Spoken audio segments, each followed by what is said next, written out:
जय हिंद दोस्तों, आज हम लोग इस वीडियो में नवंबर मंथ के करंट अफेयर्स के और इंपॉर्टेंट एमसीक्यूज देखेंगे। तो आइए शुरू करते हैं। तो आइए पहला क्वेश्चन देखते हैं। पहला क्वेश्चन हमको ये बताना है, जो हावियर मिले हैं वो न्यू प्रेसिडेंट इलेक्ट हुए हैं, किस कंट्री को बिलोंग करते हैं। तो जैसा आप स्क्रीन पे देख पा रहे हैं, Argentina Trump elected president who is far right leader Xavier मिले। तो जैसे यहाँ पे ऑलरेडी क्लियर हो गया, अर्जेंटीना ये किसको बिलोंग करते हैं, अर्जेंटीना को बिलोंग करते हैं। तो जैसा आप देख सकते हो यहाँ पे अर्जेंटीना ट्रम्प बोला गया है, इनको अर्जेंटीना का ट्रम्प बोला गया। जैसे अमेरिका में जो ट्रम्प जो थे, उन्होंने जिस तर्ज पे इलेक्शन लड़ा था उसी तर्ज पे इन्होंने भी इलेक्शन लड़ा था। जैसे ट्रम्प ने एक स्लोगन दिया था, मेक अमेरिका ग्रेटर अगेन, उसी तरीके से इन्होंने भी स्लोगन दिया था, मेक अर्जेंटीना ग्रेटर अगेन। उसी तर्ज पे इन्होंने इलेक्शन लड़ा और जीत भी गए, राइट। ये जो हावियर मिले जो है, ये एक पॉलिटिशियन भी है, पॉलिटिशियन के साथ एक इकोनॉमिस्ट भी आप कह सकते हैं, इकोनॉमिस्ट। इन्होंने कुछ बुक्स वगैरह भी लिखी है।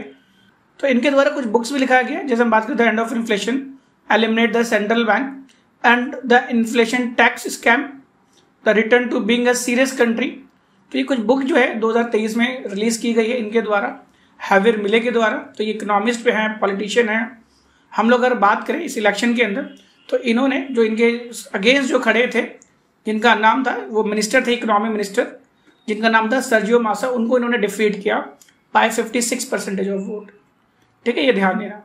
अब बात आती है यहाँ पे अर्जेंटीना की, है ना। अर्जेंटीना से रिलेटेड कुछ स्टैटिक जीकेस बन जाते हैं, इससे रिलेटेड कुछ क्वेश्चन बन जाता है, राइट। तो अगर हम अर्जेंटीना की बात करें, जैसे आप स्क्रीन पे देख पा रहे हैं, अगर इसकी ज्योग्राफी की बात करें, तो जो अर्जेंटीना है, इसको 5 कंट्री के द्वारा इसकी जो बाउंड्रीज है वो शेयर होती है। जैसे देख सकते हैं यहाँ पे उरुग्वे, ठीक है। फिर उसके बाद हम बात करें पैराग्वे, बोलिविया, चाइल, ब्राज़ील, ये ब्राज़ील हो गया, और इधर चाइल। तो ये कुछ 5 कंट्रीज है जिसके साथ इसका जो है अब बाउंड्री जो है वो शेयर किया जाता है। और कंटिनेंट की बात करें तो ये कहाँ पे, किस कंटिनेंट बिलोंग करती है, दैट इज साउथ अमेरिका। ठीक है, ये ध्यान देना, साउथ अमेरिका को ये बिलोंग करते हैं। ये स्टैटिक जी के, ये सारी चीज़ें आपको थोड़ा पता होना चाहिए, ज्योग्राफी की थोड़ी नॉलेज होनी चाहिए। और इस साथ ही अगर इसके कैपिटल की बात करें तो ये यहाँ पे आपको नजर आ रहा है, ब्यूनोस एयर्स, ये इसका कैपिटल है। तो अगर हम साउथ अमेरिका की बात करें तो ये जो अर्जेंटीना जो है 3rd पॉपुलेस्ट कंट्री है। उससे पहले ब्राज़ील सबसे ज़्यादा पॉपुलेस्ट, अगर साउथ अमेरिका की बात करें तो ब्राज़ील है।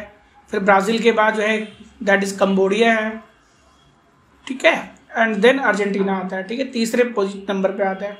और अर्जेंटीना से रिलेटेड आपको सबसे इंपॉर्टेंट अगर हम लोग बात करें तो फीफा वर्ल्ड कप, इससे रिलेटेड क्वेश्चन भी बन जाता है। ठीक है, फीफा वर्ल्ड कप में इसकी जो रैंक है अर्जेंटीना की, वो क्या है, फर्स्ट रैंक है, फर्स्ट रैंक है फीफा वर्ल्ड कप के अंदर। और आपको पता होना चाहिए जो अर्जेंटीना जो है 3 बार वर्ल्ड कप जीती है। पहला जीती है 1978 में, उसके बाद 1980 में, और उसके बाद अभी 2022 में। आपको पता होगा 2022 में कतर में एक ये फीफा वर्ल्ड कप हुआ था, और कौन जीता था, दैट इज अर्जेंटीना। ठीक है, ये ध्यान देना, इससे रिलेटेड क्वेश्चन आए भी थे एग्जाम्स के अंदर।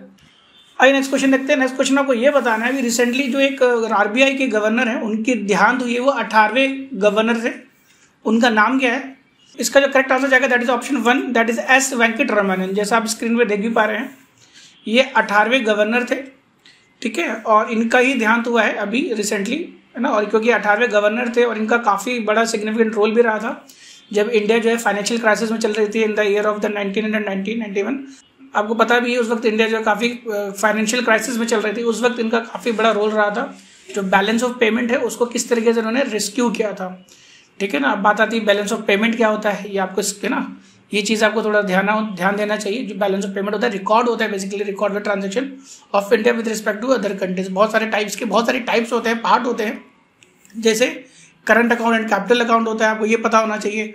फिर बैलेंस ऑफ पेमेंट का बैलेंस ऑफ ट्रेड के साथ का रिलेशनशिप होता है ना। जो विजिबल गुड्स होती है उसका जो रिकॉर्ड होता है with rest of the world, उसको हम लोग बैलेंस ऑफ ट्रेड कहते हैं। तो ये कुछ स्टैटिक पार्ट है जिसको आपको ध्यान देना चाहिए, ठीक है, इकोनॉमिक्स के अंदर बन जाता है। ठीक है, ये आपको ध्यान देना चाहिए। और साथ ही अगर हम ये एस वेंकट रमनन की बात करें, ये जो थे बेसिकली ये फाइनेंस सेक्रेटरी भी रह चुके हैं 1985 से लेकर के, है ना, 89 तक ये फाइनेंस सेक्रेटरी रह चुके हैं, फाइनेंस सेक्रेटरी, है ना, इन मिनिस्ट्री ऑफ फाइनेंस। और ये 2 साल के लिए, है ना, अब बात करें 1990 से लेकर के 1992 तक ये गवर्नर रहे आरबीआई के। ये आपको 18वें गवर्नर थे। आइए नेक्स्ट क्वेश्चन देखते हैं इस सीक्वेंस में।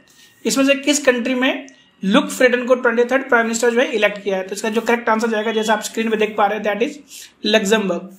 तो इस कंट्री में लग्जमबर्ग के अंदर जो लुक फ्रीडम जो है वो एज ए प्राइम मिनिस्टर जो है ये इलेक्ट हुए हैं, राइट। और उन्होंने पोजीशन को एज्यूम भी कर लिया है, ठीक है, ये ध्यान देना है। इनके खिलाफ जो खड़े हुए थे इनका नाम था दैट इज ज़ेवियर बेटल। इनको इन्होंने डिफीट किया।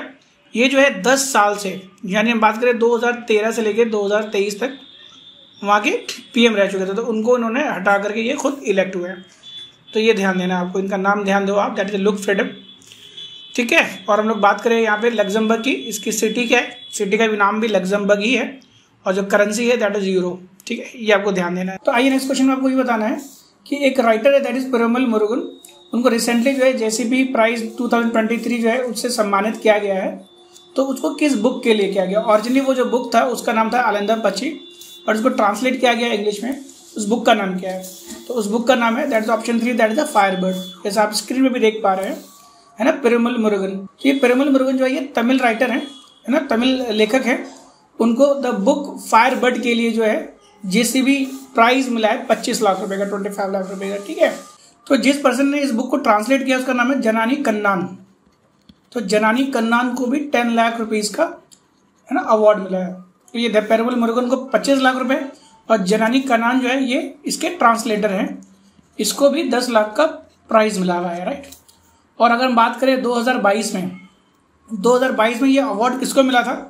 एक उर्दू के फेमस जो है एक लेखक थे जिनका नाम था खालिद जावेद। खालिद जावेद को 2022 का ये पुरस्कार मिला था, ये आपको ध्यान देना है। और किस लिए मिला था? इन्होंने एक बुक लिखी थी जिसका नाम था दैट इज नेमत खाना, ठीक है, फूड ऑफ द पैराडाइज, ये आप ध्यान दे सकते हैं, राइट। और ये जो जेसीबी जो प्राइज है इसका जो है जो ये स्टार्ट हुआ था ये 2018 से हुआ था, इसका एस्टैब्लिशमेंट 2018 से था। हर साल जो है लिटरेचर के अंदर 25 लाख रुपीज का जो है प्राइज अनाउंस किया जाता है, राइट।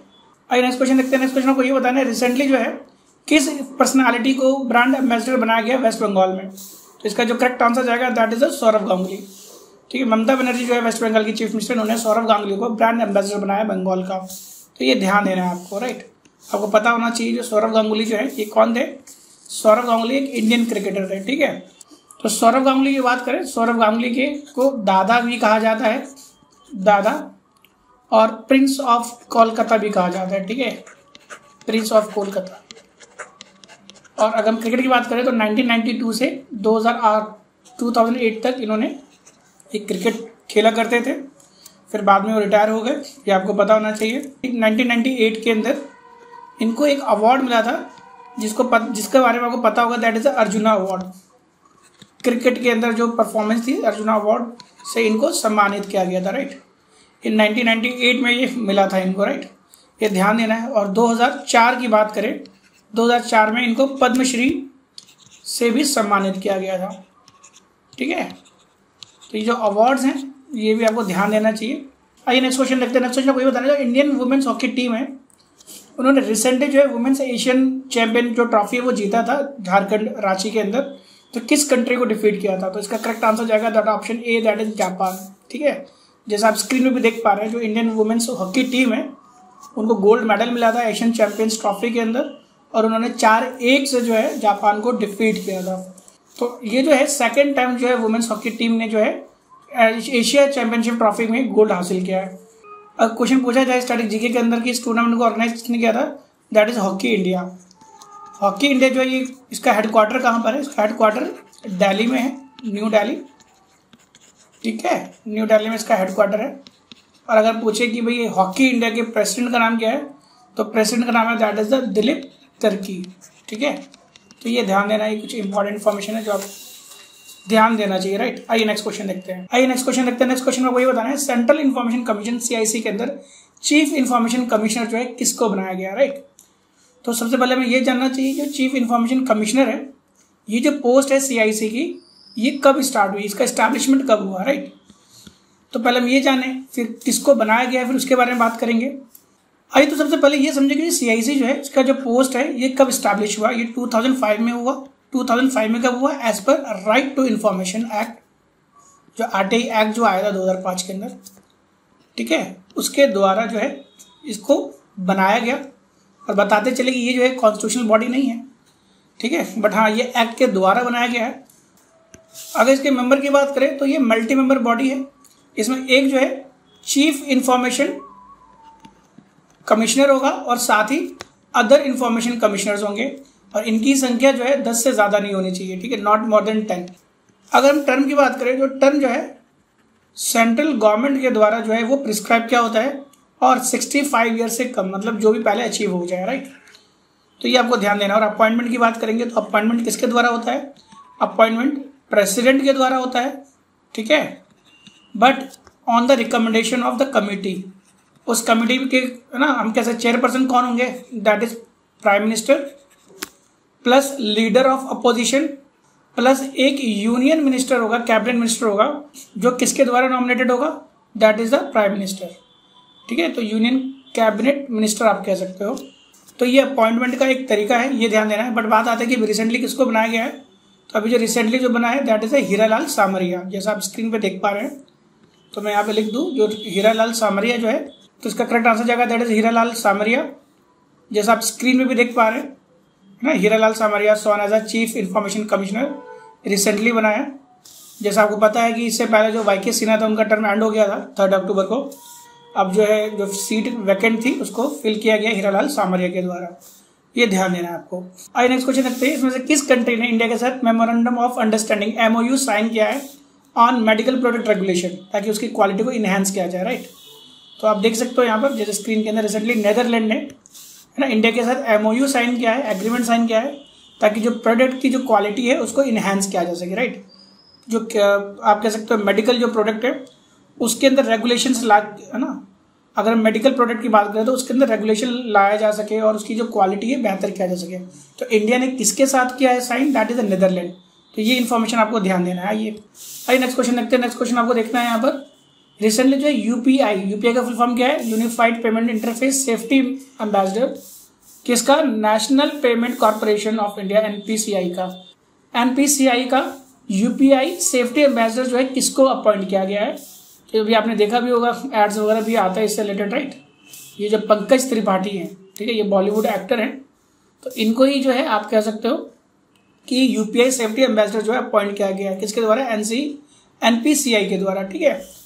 तो इसका जो करेक्ट आंसर चला जाएगा that is option 3, that is Pankaj Tripathi. तो इसका इस्टेब्लिश कब हुआ था, तो इसकी इस्टेब्लिशमेंट की अगर हम बात करें, इसको इस्टेब्लिश या सपोर्ट किया गया था ऑल इंडिया बैंक एसोसिएशन, ठीक है, आरबीआई के अंदर ये एक एसोसिएशन ऑल इंडिया बैंक, उसके द्वारा इसको जो है इस्टेब्लिश किया गया और सपोर्ट किया गया, राइट।